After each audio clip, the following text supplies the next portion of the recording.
for coming to hear me today.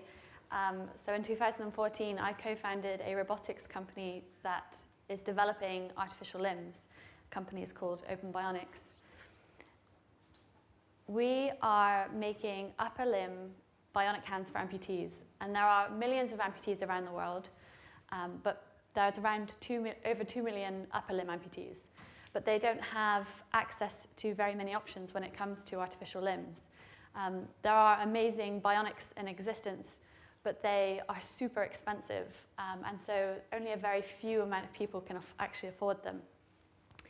And so we decided that we wanted to replicate the best technology available today and then radically reduce the cost. And we've been able to do this by using new technologies such as 3D printing and 3D scanning. So we've made bionic hands, the multi-grip bionic hands, 20 times more affordable by using these technologies. We are inspired by nature, so ideally what we want to do is replicate the anatomy and the functionality of a human hand. And because we use our hands all the time, every day, we don't think about how amazing they are. They're super strong, they're really fast, they're agile, they're dexterous, and they give you a sense of touch. They allow you to experience a lot in the world. So the ultimate goal would be to make a biomimetic robotic hand that rivaled the functionality of a human hand. That's the goal. Maybe even one day it will be to exceed that functionality and offer a bionic hand that's even stronger than a human hand. So we are open source, and what that means is that we share all of our electronics, our mechanical designs, our 3D design files, and upload them to the internet, which brings me to this picture. Can anyone raise their hand if they know the significance of this picture or what this wrench is? It's a very specific kind of wrench. So I thought, actually, most people would know what this is. So this is the very first 3D file that was sent to space by NASA in 2014. And the idea here was to test whether 3D files could be sent anywhere and then printed to make useful hardware, to make useful tools. And so this was 3D printed in space, and it existed on Earth as a 3D file. And not that I'm trying to one-up NASA here, but we sent an artificial limb, a 3D file, to the US, and someone downloaded it, printed it at home, built it, and actually worn it. So this was Taylor. He lost his limbs in Afghanistan, and he was the first person to, and this happened last year, to download an artificial hand off the internet and print it at home. So I actually think that's really amazing that we're in a time now where someone can download a body part from the internet and wear it. And as we progress and the technology gets better, these limbs will become much better. So one of the reasons that we are open source and we innovate openly is because we have people like Taylor who can take our designs and make them better. We want to advance this technology as fast as we can. We want to make it accessible to people everywhere. And so we've now got this huge network of developers who are working on prosthetic technology, using us as a platform, improving the technology, and then feeding their research back into the community. So this has been hugely successful for us. And it means that people are now working on wrists, making much more flexible wrists, making better elbows, working on adding sensory feedback. So there's loads of work going on in this space, and the advances that are being made every day are huge. The other really cool thing that we do is that we reimagine the human hand. So if you're born without a limb or you lose a hand, you get to choose what your body looks like. If you go to the NHS today, as a lot of children do, when they're born without limbs, they will be given a cosmetic hand. This is like a super functionless hand. It's sort of made to look like a human hand as best as it can. But it kind of ends up looking a little bit creepy. And it's quite ugly because it looks sort of human, but not human enough. And that actually has a negative effect on the psychology of the child when they go to school and their friends see it and they really don't like it.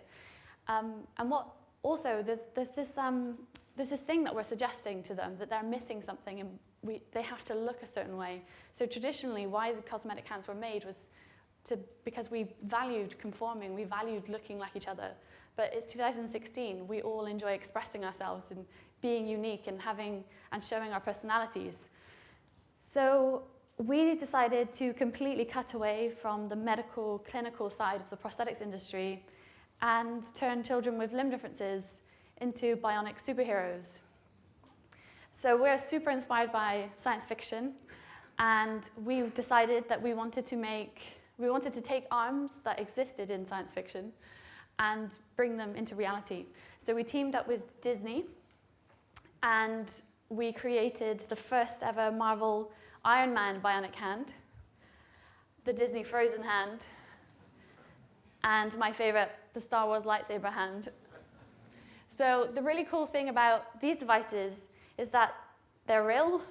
They're not just pretty renders. They're being tested. This is Logan. He's 10 years old, and he was born without a hand. This is the first time he's ever been able to use a multi-grip bionic hand. So it's super useful for him to be able to do more of the tasks that his peers can do.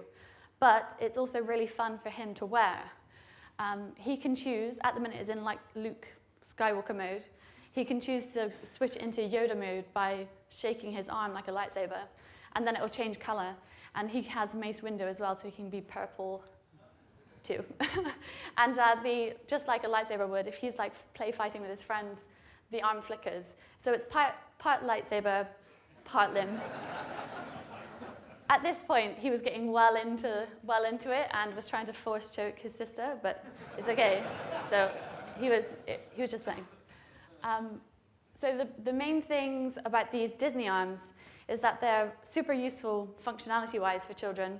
At the moment, you can't get a bionic hand that's multi-grip. They just don't exist for children because it'd be far too expensive because they grow really quickly. And they're super fun. So they get something that celebrates their uniqueness, and they get to go to school and show off this awesome arm that they have, and it's something that only they can have, and their friends get really jealous, which is awesome. So Jedi Logan and Avenger Sydney were the first two children we got to turn into superheroes. But we're not just working with Disney, and it's not just for children. Adults can hugely benefit from this technology too. So we teamed up with a video game called DSX. Anyone heard of it? Oh, good. Some of you have. So everyone in the video game, they choose to be augmented. They have a choice. They can choose to replace their limbs with far better robotic ones.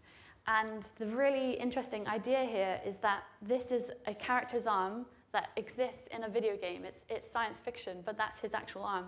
And we built it, and now someone is wearing it in real life. The other arm we made was the Titan arm. The point of this arm is to make something super high fashion, very stylish, something that a young woman could wear to an event or a fashion show. And we've tested them with Catherine and Dan. And the real cool thing about this image, about Catherine, is that she had such a traumatic time as a child with her limb difference. She was taunted about it. She hated the clinical experience of going into a surgery and then having a plaster cast taken, and then you waited months, and you had to keep going back and forth to get new limbs. And she ended up hiding her limb a lot. But when she wore the Titan arm, she had something that was super cool. Like, she felt like she was super cool. It really empowered her to take ownership of her body and her uniqueness. And she enjoyed people coming over to her and asking, oh, what's that? How does it work? How are you controlling it? And shaking her hand. So this is Daniel. This is how we take a 3D scan. He's here today, and he's going to come up in a minute. So we use 3D scanning. So instead of waiting 3 months to get a prosthetic, we can build one in 4 days using 3D scanning and 3D printing. And this is Tilly, our other pioneer, who's also here today. So Tilly and Dan are both really into gaming, and we got to fit them with the very first DSX arms. And I just wanted to show you a quick video of how